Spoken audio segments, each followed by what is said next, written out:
صحیح بخاری اور صحیح مسلم میں روایت ہے، رسول اللہ صلی اللہ علیہ وسلم نے فرمایا، جس شخص نے ہمارے دین میں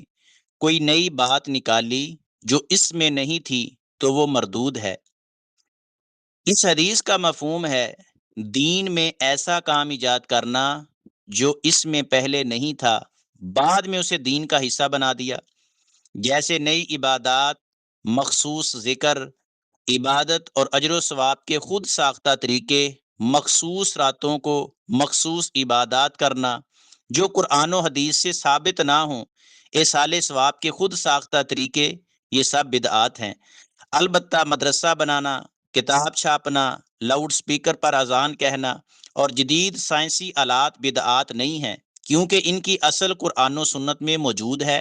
حدیث میں ہے جو دین میں نیا کام ثواب سمجھ کر ایجاد کرے تو وہ بدعت ہے۔ دنیا کی ایجادات کو کوئی بھی بدعت یا اجر و ثواب سمجھ کر نہیں کہتا، یہ سائنسی ایجادات ہیں اور قیامت تک یہ مزید ایجادات ہوتی رہیں گی۔